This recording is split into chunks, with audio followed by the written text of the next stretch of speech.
অর্থ বানানোর শর্টকাট রাস্তা হিসেবে শেয়ার বাজারকে বেছে নিয়ে কয়েক হাজার কোটি টাকা বানিয়েছেন অনেকে। ধনীরা আরও ধনী হলেও তাদের ফাঁদে পুঁজি হারিয়েছেন ক্ষুদ্র বিনিয়োগকারীরা। 96, 2010 কিংবা বিগত 15 বছরে শেয়ার বাজারে যে লুটপাট চালানো হয়েছে তা দিয়ে 12টি পদ্মা সেতু নির্মাণ করা যেত অনায়াসে। জড়িত ব্যক্তিরা কি আগের মতোই পার পেয়ে যাবেন, নাকি বর্তমান সরকারের চৌকশতায় ফিরে আসবে লুট করা অর্থ, এমন প্রশ্ন সংশ্লিষ্টদের। 1954 সালে দেশে স্টক এক্সচেঞ্জ প্রতিষ্ঠিত হলেও তা পুরোপুরি প্রকাশ পায় 1996 সালের শেয়ার বাজার ধসের পর।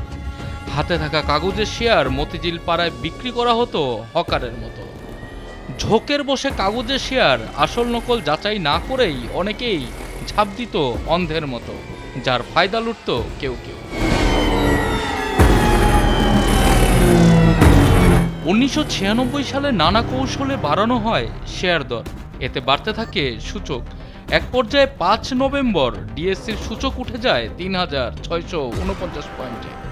এরপরই শুরু হয় একের পর এক পতন, যার শেষ হয় 462 পয়েন্টে এসে। চাঞ্চল্যকর এ ঘটনা তদন্তে ওই সময় বেরিয়ে আসে রাঘব বোয়ালদের নাম। বিএসইসির পক্ষ থেকে 15টি মামলা দায়ের হলেও শাস্তি পেয়েছিল চিক টেক্সটাইলের 2 পরিচালক, বাকিরা রয়ে গেল আড়ালে। 96-এর ধকল কাটিয়ে পুনরায় সক্রিয় হতে থাকে শেয়ার বাজার। কাগজের শেয়ারের যুগ পেরিয়ে স্টক এক্সচেঞ্জে শুরু হয় ইলেকট্রনিক বা ডিমেট শেয়ারের খেলা। প্রেক্ষাপট পরিবর্তন হলেও শেয়ার কারসাজির কৌশল ছিল আগের মতো।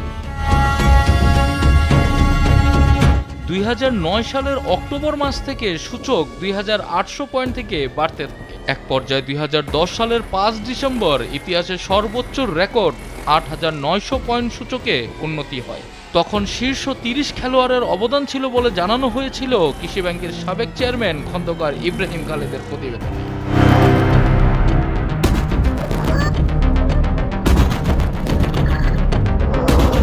তদন্ত প্রতিবেদনে কারসাজি চক্রের নাম আসলেও তৎকালীন অর্থমন্ত্রী প্রয়াত আবুল মাল আব্দুল মুহিত তা প্রকাশ্যে আনতে করেছিলেন অনীহা। শেয়ার বাজারকে দুষ্ট বাজার বা ফটকা বাজার বলার তকমাটাও তিনিই দিয়েছিলেন। তবে ওই সময়ে আরেকজন মন্ত্রী প্রয়াত সুরঞ্জিত সেনগুপ্ত ইঙ্গিত দিয়ে জানিয়েছিলেন শুটকির বাজারে বিড়াল চৌকিদার। এরপরেই অবশ্য বেরিয়ে আসে ফলের বিড়াল। 2010 সালের শেয়ার কেলেঙ্কারিতে এসএসসির সাবেক চেয়ারম্যান খন্দকার জিয়াউল হক সহ 3 জন নির্বাহী পরিচালকের জড়িত থাকার প্রমাণ পাওয়া যায়। এছাড়া বেক্সিমকো গ্রুপের সালমান এফ রহমান, তৎকালীন বাণিজ্য মন্ত্রী ফারুক খানের ভাইয়ের কেপিসিএল এবং আহম মুস্তফা কামালের নাম উঠে আসে।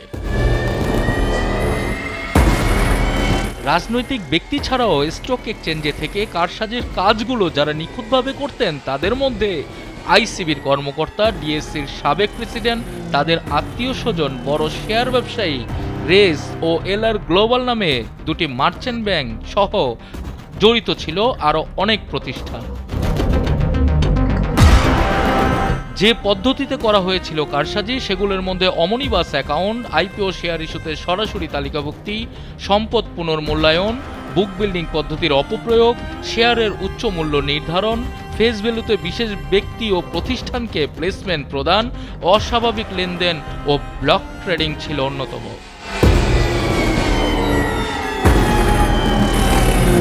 কারসাজির সঙ্গে জড়িতদের বিরুদ্ধে ব্যবস্থা না নিলেও পরবর্তীতে এসএসসির পুনর্গঠনের মাধ্যমে নেওয়া হয় নানা পদক্ষেপ। ইতিবাচক বাজারের আয়ু আসে ঢাকা পড়ে 96 সালের মতো 10 সালেরও শেয়ার কেলেঙ্কারি। মাঝখানে পথে বসে পড়ে প্রায় 33,000 বিনিয়োগকারী। অর্থ হারানোর শোকে আত্মহত্যা করেন রনি জামান, যুবরাজ দিলদার হোসেন, আমিনুল ইসলাম স্বপন সহ আরও অনেক বিনিয়োগকারী। হার্ট অ্যাটাকে মিল্লাত হোসেন রতন চৌধুরী মারা যাওয়া সহ শেয়ার বাজারে সর্বস্ব খুইয়ে মানসিক ভারসাম্য হারিয়ে ফেলেন অনেকে। পারিবারিক জীবনে নেমে আসে নানা বিপর্যয়। তবে চলতি বছরে সরকার পতনের পর একে একে বেরিয়ে আসতে শুরু করেছে বিগত সময়ের শেয়ার কারসাজির আমলনামা। অনিয়মে জড়িত থাকার অভিযোগে বিভিন্ন ব্যক্তি ও প্রতিষ্ঠানের হিসাব জব্দের পাশাপাশি করা হয়েছে আর্থিক জরিমানা। বলা হচ্ছে শেয়ার বাজার থেকে বিগত সময় 40,000 কোটি টাকারও বেশি অর্থ হাতিয়ে নেওয়া হয়েছে।